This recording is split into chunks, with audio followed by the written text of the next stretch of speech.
Assalamualaikum warahmatullahi wabarakatuh. Perkenalkan, nama saya Thalia Salsabila dari kelas MPI 4A dengan NIM 12207193013, nomor absen 12. Baik, di sini saya akan menjelaskan tentang konsep manajemen. Yang pertama, pengertian dari manajemen. Manajemen adalah suatu proses pengaturan dan pemanfaatan sumber daya yang dimiliki organisasi melalui kerjasama antar para anggota untuk mencapai tujuan organisasi secara efektif dan efisien. Yang kedua, fungsi manajemen. Yang pertama, planning atau perencanaan adalah proses yang mendefinisikan tujuan dari organisasi. Yang kedua, organizing atau pengorganisasian adalah proses kegiatan penyusunan atau alokasi sumber daya organisasi dalam bentuk desain organisasi atau struktur organisasi. Yang ketiga, accounting atau pelaksanaan adalah suatu tindakan untuk mengusahakan agar semua anggota kelompok berusaha untuk mencapai sasaran yang sesuai. Yang terakhir, controlling, yaitu kontrol atau evaluasi adalah salah satu fungsi manajemen untuk melakukan evaluasi terhadap kinerja organisasi. Dalam hal ini, guna memastikan bahwa apa yang sudah direncanakan, disusun, dan dijalankan dapat berjalan sesuai dengan aturan main atau prosedur yang telah dibuat. Selain sebagai pengaturan sistem, manajemen juga dikategorikan sebagai ilmu, seni, profesi, dan proses. Alasan kenapa manajemen penting dalam suatu organisasi atau usaha adalah untuk mengatur proses pelaksanaan tugas dan mengelola sistem yang ada di dalamnya agar dapat bekerja secara efektif dan efisien. Baik, selanjutnya tentang konsep etika. Di sini saya akan menjelaskan tentang pengertian etika. Etika adalah ilmu yang mempelajari tentang segala hal mengenai baik buruknya manusia yang berkaitan dengan nilai-nilai, aturan, norma, serta tata cara hidup yang baik. Di sini, etika mempunyai beberapa fungsi. Yang pertama, tempat untuk mendapatkan orientasi kritis yang berhadapan dengan berbagai suatu moralitas yang membingungkan. Dan yang kedua, untuk menunjukkan suatu keterampilan intelektual, yakni suatu keterampilan untuk berargumentasi secara rasional dan kritis. Yang ketiga, untuk orientasi etis ini diperlukan dalam mengambil suatu sikap yang wajar dalam suasana pluralisme. Dan di sini etika mempunyai beberapa manfaat. Yang pertama, dapat menolong suatu pendirian dalam beragam suatu pandangan dan moral. Yang kedua, dapat membedakan yang mana yang tidak boleh dirubah dan mana yang boleh dirubah. Yang ketiga, dapat menyelidiki suatu masalah sampai ke akar-akarnya, bukan karena sekedar ingin tahu tanpa memperdulikannya. Di sini juga etika mempunyai tujuan, yaitu mengantar manusia pada bagaimana menjadi baik.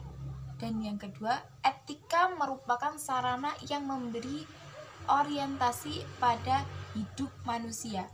Yang ketiga, untuk memiliki kedalaman sikap, untuk memiliki kemandirian dan tanggung jawab hidupnya. Baik, di sini inti dari fungsi, manfaat, dan tujuan dari etika adalah menciptakan nilai moral yang baik di dalam kehidupan manusia. Seperti itu. Dan yang terakhir ini kode etika. Kode etika adalah nilai-nilai atau norma yang biasanya secara tegas tertulis untuk mengatur apa yang benar dan apa yang baik untuk menjadi pedoman wirawan dalam bertingkah laku dan bertindak. Tentang hakikat etika kewirausahaan. Yang pertama, etika kewirausahaan adalah cara-cara untuk melakukan kegiatan bisnis yang mencakup seluruh aspek yang berkaitan dengan individu, perusahaan, industri, dan juga masyarakat, yang sesuai dengan sikap dan perilaku yang sesuai dengan norma, dan tercakup dengan bagaimana seseorang wirausaha menjalankan bisnis secara adil sesuai dengan hukum yang berlaku dan tidak tergantung pada kedudukan individu atau perusahaan di masyarakat. Yang kedua, dalam berwirausaha tentunya terdapat berbagai tujuan yang ingin dicapai dan tidak hanya sebatas mencari keuntungan. Kewirausahaan memiliki tujuan, yaitu yang pertama, meningkatkan jumlah wirausaha yang berkualitas, membudayakan semangat hidup. Yang kedua, wirausaha yang berkualitas membudayakan. Yang kedua, perilaku dan kemampuan kewirausahaan di masyarakat, menumbuhkan kesadaran terhadap masyarakat untuk berwirausaha dengan tangguh dan kuat. Dan yang terakhir, memajukan dan mensejahterakan masyarakat. Yang ketiga, manfaat dari kewirausahaan dapat dijelaskan secara singkat, yaitu yang pertama, memberikan peluang dan kebebasan untuk mengendalikan nasib sendiri. Yang kedua, memiliki usaha sendiri akan memberikan kebebasan dan peluang bagi pembisnis untuk mencapai tujuan hidupnya. Yang ketiga, memberikan peluang melakukan perubahan, memberi peluang untuk mencapai potensi diri sepenuhnya. Yang ketiga, memiliki peluang untuk meraih keuntungan seoptimal mungkin. Dan yang terakhir, memiliki peluang untuk berperan aktif dalam masyarakat dan mendapatkan pengakuan atas usahanya. Dan penjelasan yang terakhir, perbedaan wirausaha dengan wiraswasta terletak pada suatu bentuk gerak usaha dan perwujudan sikap itu sendiri. Jelaskan bahwa wirausaha merupakan suatu bentuk usaha sendiri dengan memperkenalkan barang dan jasa yang baru dengan menciptakan bentuk organisasi baru untuk mengelola bahan baku baru. Sedangkan wiraswasta merupakan suatu sikap mentah yang berani berdiri atas kekuatan sendiri untuk menciptakan pekerjaan sendiri, mencari nafkah, dan berkarir dengan sikap mandiri tanpa mendapatkan bantuan dari instansi pemerintah maupun instansi sosial. Selanjutnya, sifat-sifat yang perlu dimiliki oleh good ethic, good entrepreneurship. Yang pertama, sifat-sifat yang perlu dimiliki wirausaha sukses, yakni yang pertama, motivasi untuk berprestasi. Yang kedua, selalu perspektif. Yang ketiga, memiliki kreativitas daya cipta tinggi. Keempat, berperilaku inovatif tinggi. Kelima, komitmen dalam pekerjaan. Keenam, memiliki etos kerja dan tanggung jawab. Yang ketujuh, mandiri atau tidak tergantung orang lain. Yang kedelapan, berani menghadapi resiko. Yang kesembilan, selalu mencari peluang. Dan yang terakhir, memiliki jiwa kepemimpinan. Yang kedua, kegagalan. Kegagalan adalah keberhasilan yang tertunda. Jadi, jangan menyerah hanya karena satu kegagalan. Cobalah sampai berkali-kali untuk mencapai kesuksesan yang ingin dicapai. Ada beberapa faktor kegagalan dalam berwirausaha. Yang pertama, tidak kompeten atau tidak memahami dalam bidang manajerial. Terus, kurangnya pengalaman, lemahnya kendali dalam keuangan, perencanaan yang gagal, lokasi yang tidak strategis atau tidak memadai, pengendalian persediaan yang kurang baik, dan tidak kemampuan membuat atau melakukan transisi usaha. Itu beberapa faktor kegagalan dalam berwirausaha.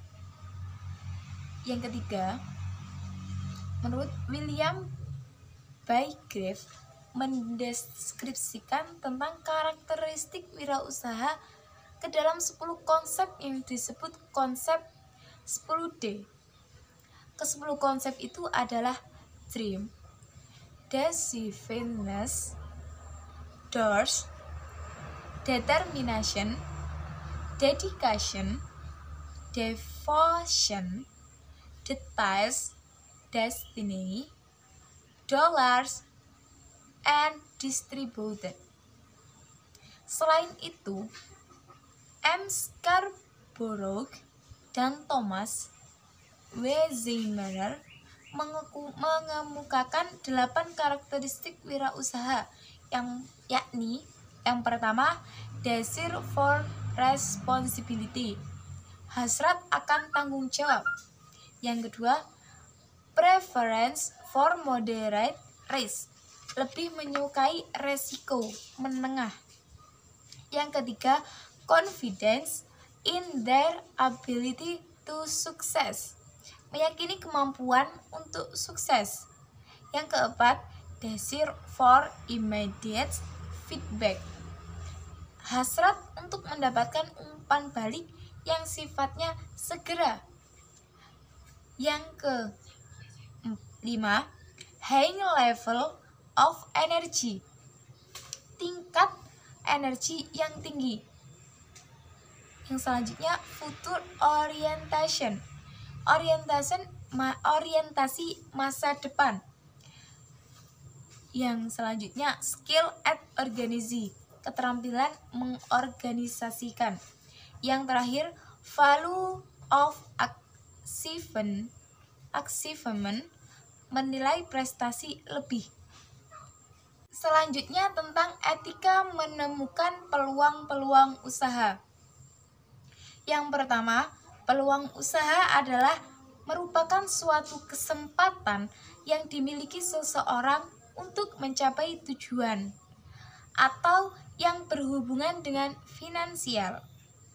Dengan cara yang melakukan usaha yang memanfaatkan berbagai sumber daya yang dimiliki, dengan mengembangkan kreativitas ataupun inovasi untuk dapat memecahkan masalah dan melihat kesempatan yang ada. Yang kedua, etika juga diartikan sebagai suatu perbuatan standard of conduct, yang mengarahkan individu dalam membuat keputusan. Etika terkait menemukan peluang usaha harus berdasarkan nilai-nilai moral dan norma yang dijadikan tuntunan dalam membuat keputusan dan memecahkan persoalan-persoalan yang dihadapi. Dalam dunia usaha, semua pihak tidak mengharapkan memperoleh perlakuan tidak jujur dan dari sesamanya. Praktek tipu-menipu, manipulasi, markup, atau sebagainya tidak akan terjadi jika dilandasi etika yang dijunjung tinggi. Yang ketiga, kreativitas dan inovasi dalam menemukan peluang usaha sangat berperan penting.